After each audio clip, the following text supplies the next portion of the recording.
breast milk science. It's a thing, and it's our thing. We're By Heart. Our mission is simple: make the best infant formula in the world. We partnered with breast milk scientists, world-class doctors, and passionate parents to write a new recipe from scratch. Our patented protein blend includes 2 of the most abundant proteins in breast milk at levels closer to the real thing. We're also the first U.S.-made infant formula to use organic grass-fed whole milk, not skim. And we ran the largest clinical trial by a new infant formula company in 25 years, proving benefits like less spit-up, softer poops, and easier digestion versus a leading infant formula. And while we've put a lot into By Heart, there's a long list of things you won't see on our ingredient list, like corn syrup, soy, or palm oil. Curious if By Heart is right for your baby? New customers can shop the starter pack and get 2 cans for the price of 1 at byheart.com/getstarted. That's 1 free can at byhert.com/getstarted. This is a limited time offer. Additional terms and conditions apply. Try it risk-free. That's the By Heart promise. Just because breastfeeding is natural doesn't mean it's easy. But you don't have to do it alone. That's where the Lactation Network comes in. The Lactation Network helps parents at every stage of the breastfeeding journey. Whether you need support resolving feeding issues, choosing the right breast pump, creating a plan for weaning, or anything in between.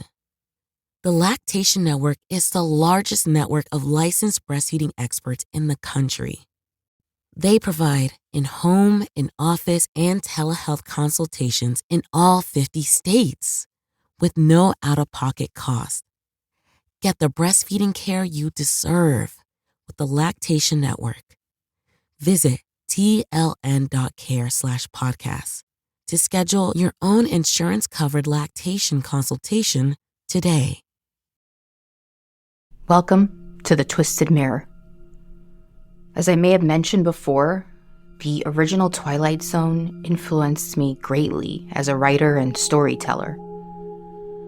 There are a few episodes that take place on an airplane, and it makes sense. Airplanes are a wonder. We become so accustomed to them that we often scoff at the thought of boarding one. Associations with short-fused, irate passengers, confined spaces, unpleasant smells, and long lines have soured the experience. But if you've ever traveled on a plane, you are one of the very few human beings in the history of humankind who have been able to experience the miracle of long-distance flight, of being able to leave the Earth and float thousands of miles above it. It's a bizarre little world we humans have carved out for ourselves in the sky. It makes the perfect setting for a Twisted Mirror story, and I am so excited to share Twisted Mirror's first external submission from Shelby Scott of Scare You to Sleep. I'm not sure if Shelby hadn't featured a couple of my stories that I would have even started my own podcast. Shelby gives so many writers' stories the treatment, so I reached out to her and asked if I could do the same for her. It was a tough call which story to choose, but I settled on Nuclear Flight. The gentle mixture of horror and humanity is just what I would expect to be staring back at me from the other side of the mirror. Or maybe I'm being optimistic to assume that we'd have to look outside of our own world to encounter such a thing. Now, grab your bags, charge your AirPods, and please have your boarding passes ready for Nuclear Flight. You are now staring into the Twisted Mirror.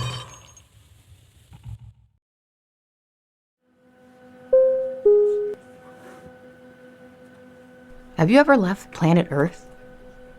Your first instinct might be to say no. But if you've ever flown in a plane, you might want to rethink your answer. I suppose it's a matter of opinion whether still being within the Earth's atmosphere counts. No, you aren't on a rocket ship in outer space, but you are floating thousands of miles away from most of mankind, boxed in with a bunch of strangers, mankind's recent understanding of physics allowing you to fly miles above the earth that grounds us. It's a tiny world you share with a collection of random people, only for a few hours, mostly detached from the goings-on beneath you. It's a brief journey.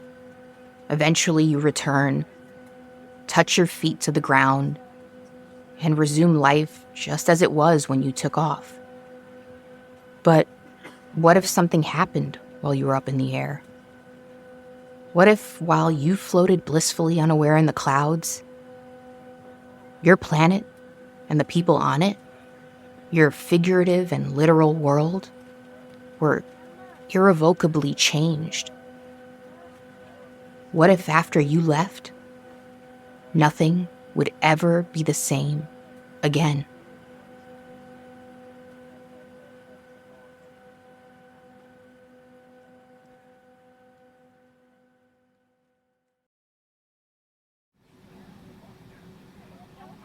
Most of the cabin was asleep at the tail end of the long flight from Singapore to Los Angeles.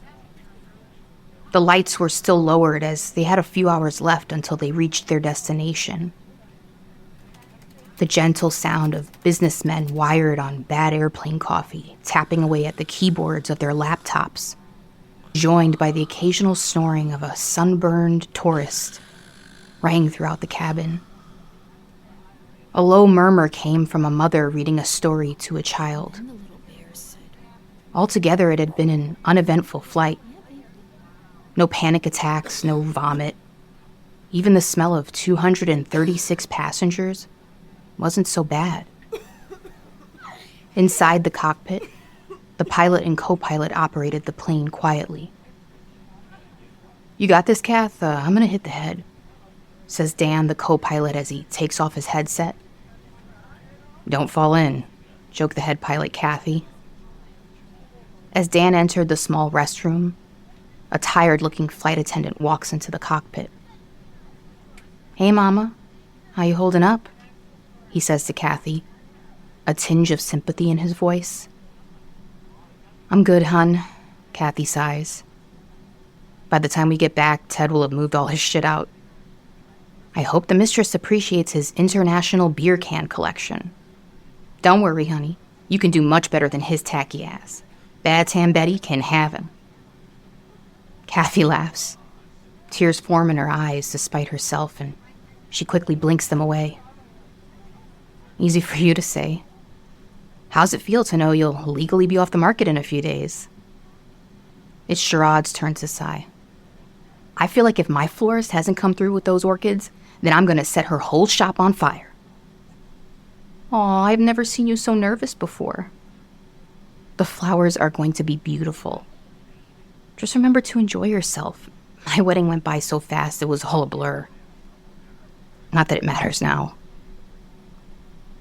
There was an uncomfortable silence. "Way to make it weird, Kathy," she thought to herself. Sherrod looked around, feeling incredibly awkward. Finally, he said, "Well, I better go check on Vicky. She gets frantic when I leave her alone for too long." He gave her one last pat on the shoulder and re-entered the cockpit. Dan still hadn't come out of the bathroom, either doing coke or backed up from all the coke he's been doing. Sherrod narrowed his eyes at the bathroom door. He thought about ways he could get the company to randomly drug test him. Dan was a homophobic and sexist piece of shit. Kathy was too distracted by her messy divorce to notice any of it. Although, she also probably had just grown used to the sexist jabs from male coworkers over the years. But she never seemed to notice the extra energy Dan had every time he exited the bathroom, or how handsy he got with the female flight attendants.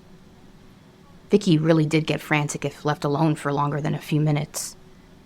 She was relatively new. She looked like she'd be more at home as a showgirl in Vegas. Her big blue eyes always looked confused. Her over-processed blonde hair was always done up in a white trashy type updo. And she somehow got away with wearing this sparkly hot pink lip gloss that was definitely against uniform regulations. He walked into business class to see her trying to calm down a red-faced man in a suit. Do you know how much fucking money I paid for this goddamn seat? It's supposed to include Wi-Fi. Not that you would know anything about this, but I have very important paperwork to send before 6 a.m. Eastern Standard Time. His raised voice was starting to cause the sleeping passengers to stir. I'm sorry, sir. We just aren't getting a signal at all. She looked as if she was about to cry. Gerard shook his head and interjected. Hello there. What seems to be the problem? Gerard smiled a well-practiced professional smile and looked down at the red-faced man. I was just telling this stewardess that my Wi-Fi quit working. I have been telling her for half an hour, and she still hasn't bothered to fix it. Well, sir, this flight attendant said she checked and we aren't getting a signal. That happens sometimes due to the bad weather or... A pudgy pink hand was put up in front of Gerard's face. I don't want to hear excuses. I want my money back. I was guaranteed Wi-Fi, and I need to get these papers out. Gerard put his hand up now. Before 6 a.m. Eastern Standard Time. I know, sir. I think the entire plane knows. When you click that little I agree box when ordering your ticket, you agree to the fact that the Wi-Fi is not actually guaranteed, and due to maintenance or weather could be offline at any time during the flight. Now, if you could kindly keep your voice down, your fellow passengers are trying to sleep. Just as the businessman was about to blow a gasket, the plane hit a huge wave of turbulence, enough to knock Vicky over. Gerard grabbed her just as she was about to hit her head on the armrest of the nearest seat. The fasten seatbelt sign came on immediately. Overhead, Kathy made an announcement. Hey folks, it looks like we're heading into a bad storm. No need to worry, just return to your seats and we'll be out of it quickly. Thank you. The plane shook again, even harder this time. I know this is an odd request, folks, but the flight attendants will be coming around to make sure all window shades are pulled down, as per Storm Regulation 28C. So if you could help them out and pull your shades down, then just relax and get some shut-eye. We will be reaching our destination soon. Gerard furrowed his brow. Vicky whispered, What is Storm Regulation 28C? That wasn't on the written test.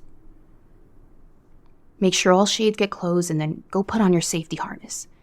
It just means the storm is going to get pretty bad, and they don't want people to be startled by the sight of lightning hitting the plane. Vicky nodded silently and practically ran. He made a note to remind her that it was incredibly unprofessional to appear panicked in front of the passengers as he walked toward the cockpit. Dan was absent again, either still in the bathroom or having already returned to it.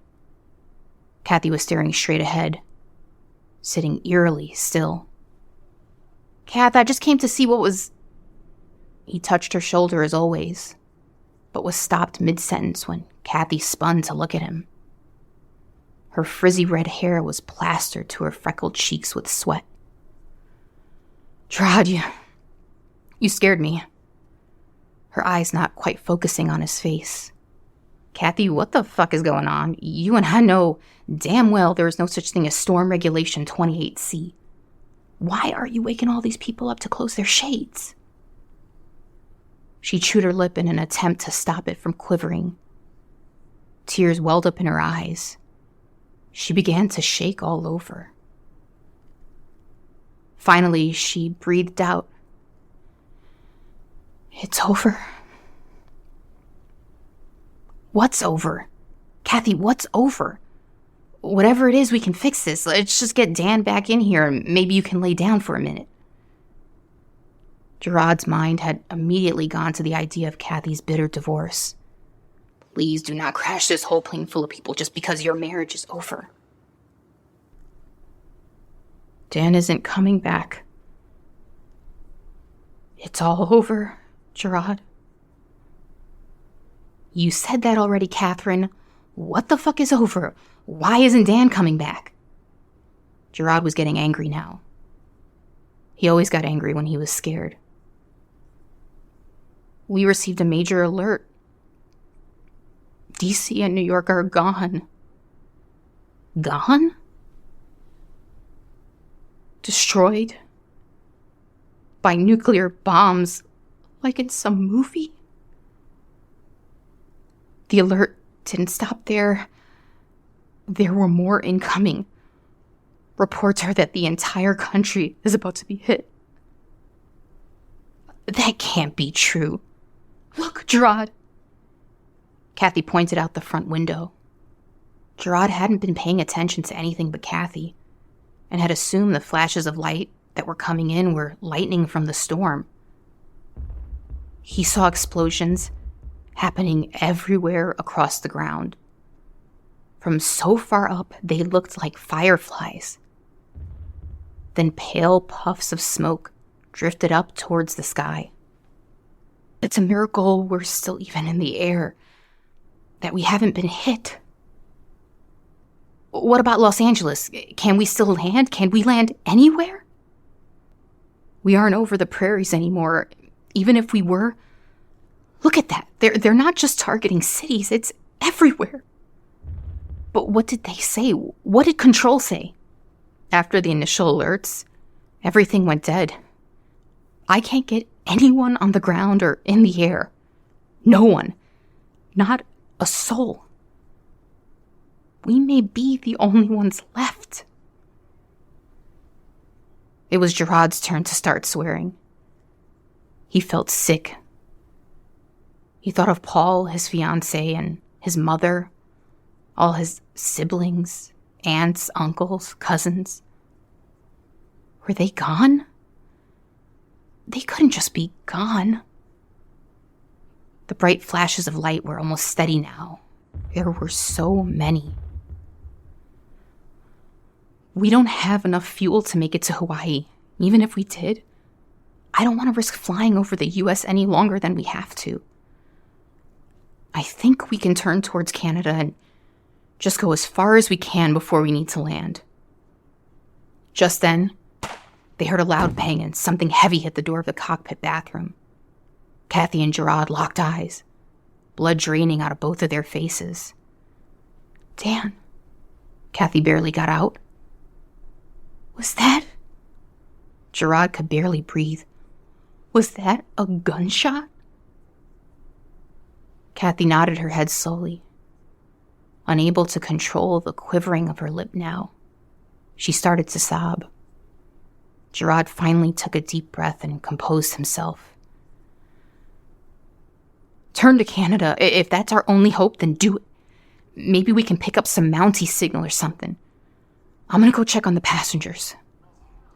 Gerard entered first class in a daze and was immediately met by a mob. They were all speaking at once, asking if they had heard a gunshot, why they had to pull down their shades. These were seasoned flyers, and they had never heard of a regulation requiring shutting the blinds.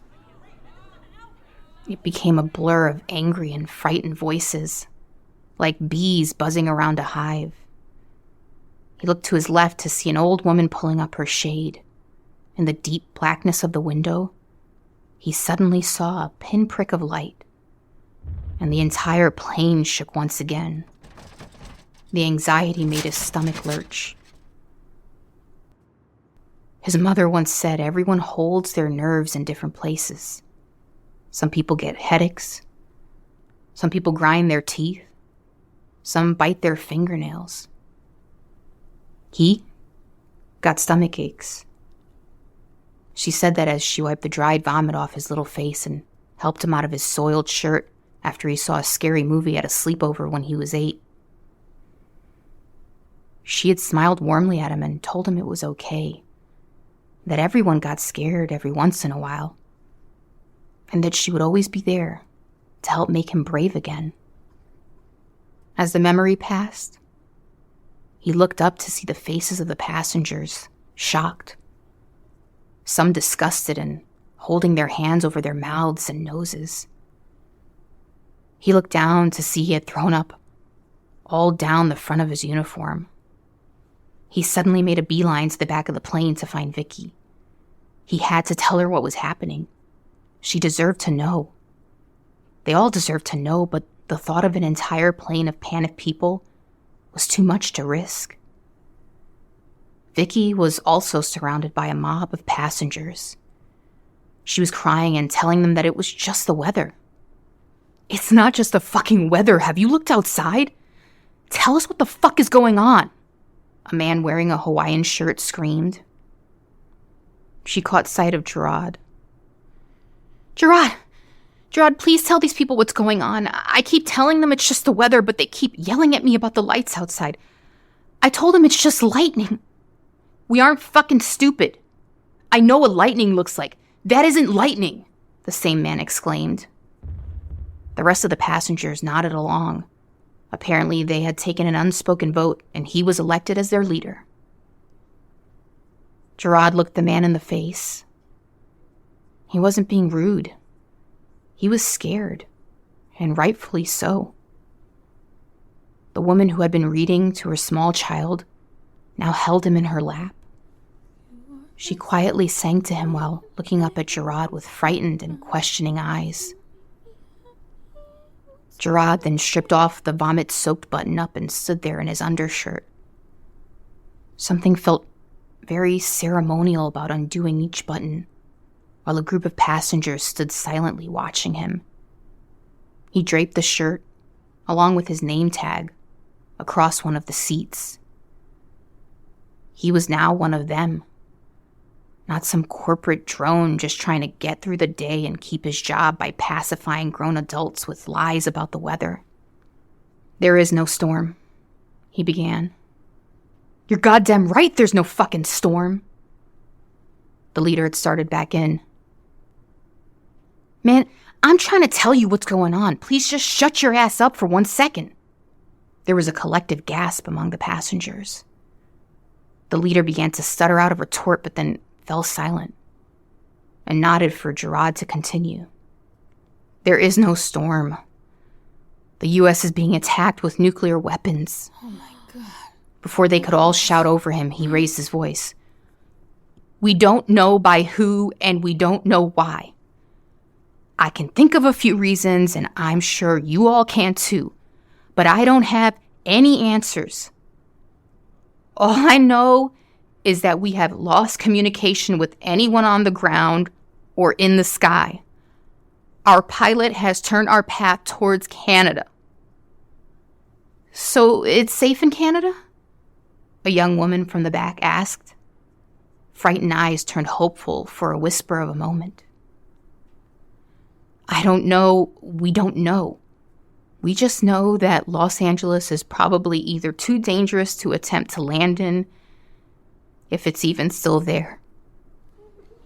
There were a few screams. Some people immediately began sobbing.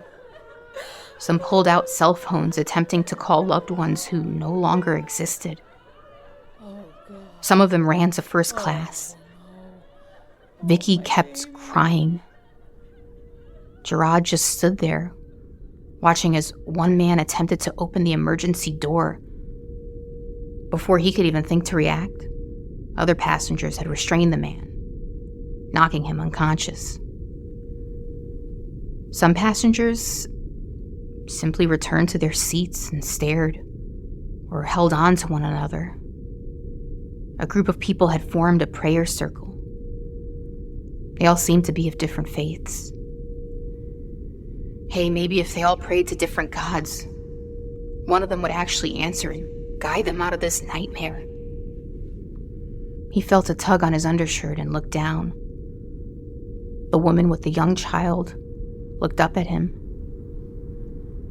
Excuse me, I know this doesn't seem like the time, but does your cart have any applesauce? It's for my little boy. It wasn't the time, but it was a simple request that he could definitely make happen. So Gerard smiled and said, Yes, ma'am. We do have applesauce. Let me go grab you one.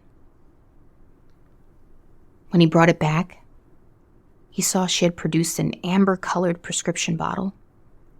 A few pills were scattered on the tray table, and she was crushing them up with the bottom of a metal water bottle. She looked up to see him staring. He reluctantly handed her the container of applesauce. She tore off the foil lid and used her hand to wipe some of the white powder into the snack. I want him to either wake up in Canada or, in the very least, to not have to see what happens if we don't make it, she explained. He's autistic, and all this craziness is just making him so anxious. Gerard then noticed the little boy had his hands over his ears and his eyes tightly closed shut. When he gets anxious, his stomach starts to hurt, so I don't even know if he'll eat it. She stirred in the powder and began to spoon feed it to her son, but he spat it out. I know it's a little bitter, Pumpkin. Please eat it, though. She looked up at Gerard, who was still staring. I'm not a monster. It's just the best thing I can do right now. Gerard shook his head. Let me go get you some sugar packets. It should help cut the bitterness some more, and little man will get some great shut-eye. Thank you. She was trying so hard not to cry. He brought back a whole handful of sugar packets and left her with a smile. Those small moments had actually given him some hope. Hope for humanity. Hope they were going to make it out. Gerard, please come to the cockpit. Kathy's voice rang out over the speakers. Anyone who was still screaming or sobbing stopped. The prayer circle halted their prayers and looked up. As he walked down the aisle, instead of mobs, people parted for him. They were too anxious to know what information the pilot was about to relay to him to hound him with questions they now knew he didn't know the answers to. He paused a moment as he passed the cockpit bathroom that now served as Dan's coffin. He noticed now that blood had been seeping from under the door. His stomach did another flip-flop, but the contents of it stayed inside this time. He looked to the back of Kathy's head, her eyes plastered to the giant windshield in front of her. Hi, Kath. What a stupid thing to say, he thought. But it was easier than, hey, are we going to die or no? I won't stop. I'm going to keep going, she said. That's good. He put a comforting hand on her shoulder. But what does that mean exactly? No matter what happens, we will just keep going. It's all we can do. Okay, but are we headed to Canada now? Yes. So, the lights. I can see lights out there. Are they? Before she could answer, he looked out into the distance. There they were, the pinpricks of light. As they appeared, turbulence rocked the plane. He heard screams from behind him. Can't we just land somewhere, anywhere, a field, a freeway, something? He yelled as he tried to hold on to anything in the cockpit to keep himself upright. We're all probably already suffering from radiation poisoning. Even being this high above, those cities below will be suffering from nuclear fallout even if they're miles away from a blast.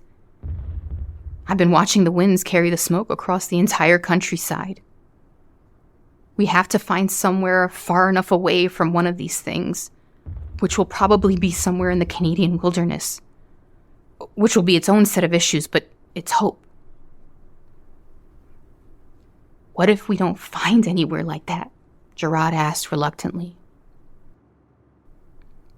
I'll make sure we hit hard and fast. Her eyes never once moved from the sky. Instead of returning to the passengers, he sat in Dan's co-pilot chair and strapped himself in. He looked at Kathy, and then she looked at him. Then let's keep going.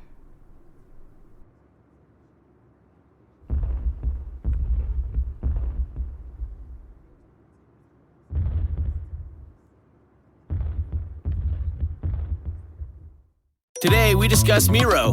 Today, I want to talk about the hellscape that is technical diagramming, right? Everybody's nodding their heads right now, And there is a potential solution that I want to share. There was one name that several people brought up. I did some digging, and it's kind of nuts how much this program Miro has for developers. I have to share this. It could potentially be a game changer for you. So my favorite part about Miro is that half the work is already done. Like right now, typically we spend hours starting diagrams from scratch, gathering information. You get buy-in from every team. That's a lot of work to do. But Miro has a full set of integrations with the tools you're probably already using. And they also offer open APIs and SDKs for custom solutions for all those niche diagramming use cases we have to do, right? So the end result is the same, but it doesn't take forever. It's a massive, massive time saver. I'm transforming basic flowcharts and network architectures, and it all lives in one place. So are you using Miro? Have you used it? I want to hear. That's Miro.com.